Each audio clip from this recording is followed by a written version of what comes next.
Atentos a como quedou este piso do Barco de Valdeorras. Os mobles completamente desfeitos, as camas esnaquizadas, o cuarto de baño picado e ata cas persianas arrincadas. Así lle deixaron uns inquiocupas o piso a Alfonso. Ademais de totalmente desfeito, o piso apesta porque está cheo de lixo, con comida e feces dos gatos estrados polo chan, paquetes de tabaco por todos os lados, moita roupa vella, incluso unha compresa usada na metade do aseo. Ademais, hai indicios de que lle tentaron prender lume a vivenda. Alfonso alugoulle este piso a unha parella nova hai case un ano, pagaronlle a fianza e o primeiro mes por adiantado, pero despois Alfonso non volveu ver ningún peso e por riba deixáronlle as débedas das facturas de auga e da luz que tampouco pagaron. O propietario levou o caso aos tribunais, pero esta semana, antes de que foran votados pola xustiza, os inquiocupas marcharon levando o que puideron.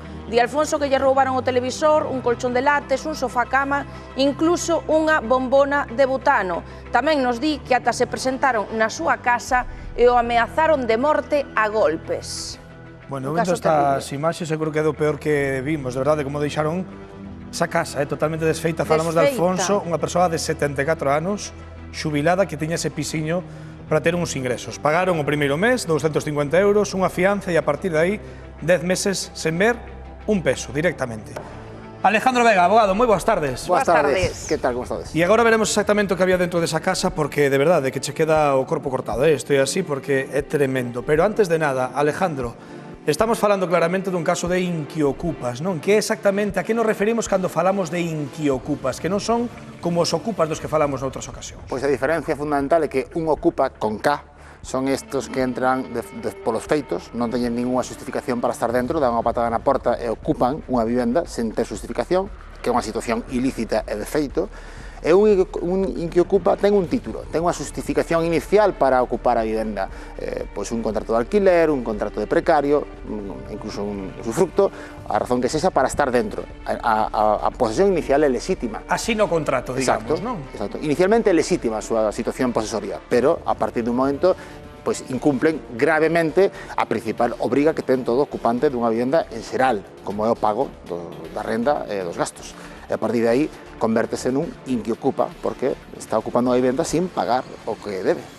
Claro, Alejandro, pero a feitos legais é o mismo, son os mesmos delitos, pois un ocupa o outro, que entra na casa ou que deixa de pagar? Non, de feito, un inquiocupa, en principio, o que fai é un incumplimento civil, é dicir, deixa de pagar unha renda e deixa de pagar uns gastos. Isto é un aspecto civil, ten un procedimento específico de reclamación de rendas, de desafiuzamento por falta de pago, o que sexa. Un ocupa con K, o que entra na vivenda de forma ilegal, pode estar cometendo un delito de usurpación de bens inmobles, que eso sí que é un delito, ou pode ser un delito. Na maioría, incluso un allanamento de morada, en algún caso cando é unha morada, unha primeira vivenda, aunque isto, bueno, se sería moito máis matiz, non? Pero inicialmente, o ocupa con K sí pode cometer un delito, o inquiocupa non ten por que cometer delitos. Outra cousa é que, ademais de pagar rendas, fagan o mesmo que fixeron estes señores no caso que exposemos hoxe, que eso sí que ahora falaremos, evidentemente son delictivas as actuacións que hai, ademais de deixar de pagar a renda. Dende logo, Alejandro, imos a ver agora polo miúdo pois esas situacións na que estes inquiocupas deixaron a casa de Alfonso aí no Barco de Valdeorras e tamén a maneira de tratalo, os roubos que acometeron, pero antes imos a ver a historia completa, contada polo propio Alfonso, porque dende logo hoxe entramos con el nesa casa súa que xa non recoñece porque está completamente desfeita, todo tirado polo chan, todo esnaquizado, roubaronlle, di Alfonso que o ameazaron e hoxe entrábamos con el nesa casa e dende logo el ata lle custaba respirar. Vemos como nos conta todo o que lle pasou, toda a súa historia e agora contamos polo miúdo con Alejandro Vega pois a que delitos se poden enfrontar estos inquiocupas. Case é imposible pasar por este piso do Barco de Valdeorras, porque mirade, está cheo de cristais, pero tamén de excrementos de animais, de lixo, en fin, unha barbaridade que lle fixeron os inquilinos a Alfonso. Digo inquilinos porque en cuestión de 30 días pasaron a ser ocupas, pero por que fixeron todo isto? Pois di Alfonso que por vinganza. Cuidado por aí, cuidado, hai que ter moito cuidado cando estamos pasando por aquí, porque hai cristais no chan, como estamos vendo tamén. Esa porta era de ali, e o espello que estaba aí colgado. Eran inquilinos, pero despois diso xa se convertiron en ocupas no primeiro mes, non? Porque Contanos, Alfonso. Foi dicindo que traballaba nunha canteira, despois díxome que estaba de baixa, foi me dando largas, despois que lle iba a pagar a mutua, despois que iba a facer algúns traballos, e que va, todo mentira, dando largas, e así, ata que me cabrén, fun ao cuartel, puxen a denuncia. Cando os denuncia, di que cambiou a cousa, cambiou canto? Que chegaron a facerlle entón? Que lle dixeron?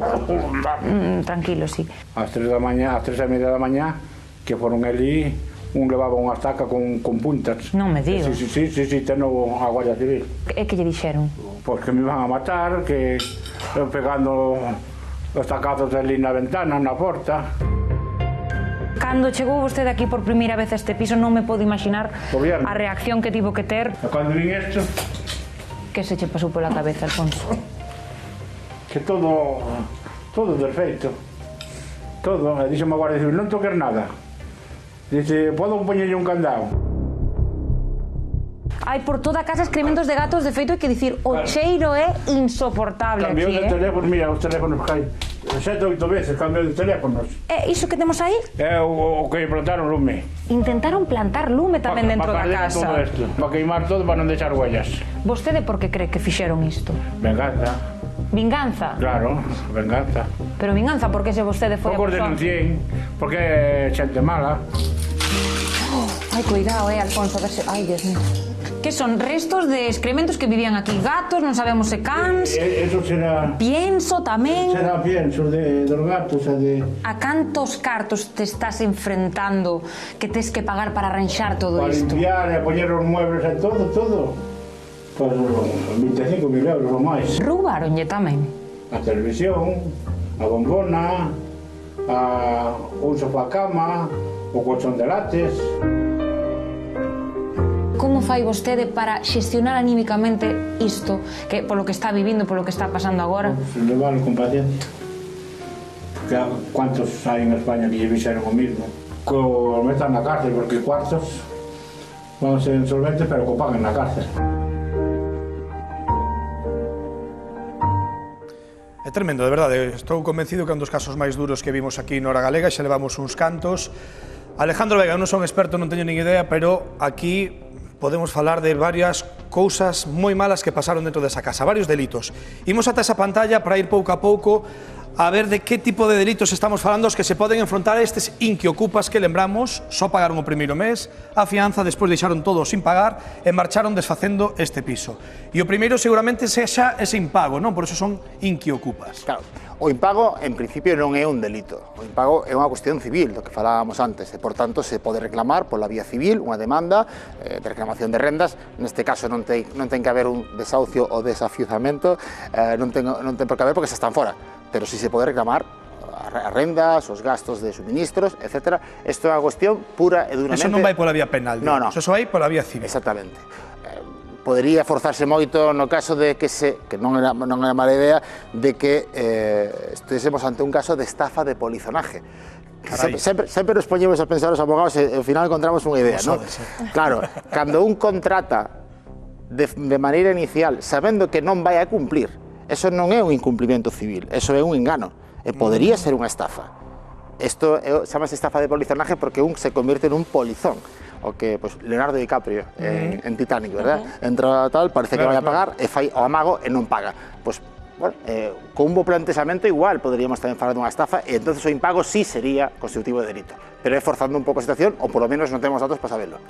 Imos, Alejandro, a outra cousa que nos chamou moito a atención deste caso, que son as ameazas que di Alfonso que recibiu desta parella, destes inquiocupas que ata se chegaron a presentar na súa casa, pois boureando na porta, dicíndolle que o ían a matar. Estamos falando de ameazas directas, segundo di este home, o propietario da vivenda. Sí, 269 do Código Penal, porque ademais aquí fíxose con un arma a priori, por o que comentan. E isto sí que cambia bastante as cousas. Non é unha amenaza leve, porque ameazar cun arma é, sin dúbida, unha amenaza constitutiva dun delito menos grave, que ten pena de entre 6 meses e 2 anos de prisión como mínimo, no tipo básico. Cuidado. Por tanto, aquí estamos falando de cousas xa moito máis serias. Xa non é un vouche matar, é un vouche matar ou vouche facer dano con un arma na man. E isto, dende logo, sí que para min é casi o delito máis grave dos que estamos aquí falando. A máis repetitivo, porque fala cando menos de 2 ou 3 veces que o amenazaron con este instrumento, que moito cuidado. É verdade que isto é a veces complicado demostralo, é un testemunho, se non hai probas, pois, en fin, é moi difícil. Pero, Alejandro, que salta a vista é a desfeita que fixeron nesta casa porque que non deixaron recunchos en tocar. Falamos de danos e danos máis que importantes. Claro. Aquí, de novo, en principio hai que diferenciar entre o que sería, que non este caso, pois deixar a casa simplemente sin limpar, ou con un azulexo roto, unha baldosa, un armario con un astillazo. Eso non é delictivo, eso pódese reclamar, pero é unha cuestión de novo civil. E para iso está a fianza tamén. Exacto, para atender eses gastos. Pero isto, dende logo, vai moito máis aló. Polo que se pode ver, dende logo, aparte dunha absoluta destrozo, suciedade e demais, que en sí mesmo xa é un dano, porque te se contrata un servicio para facer unha limpeza moi en profundidade, eso xa é un dano en sí mesmo, dende logo temos o resto, que, vamos, non fai falta nin comentalo, as imaxes falan por si solas, non?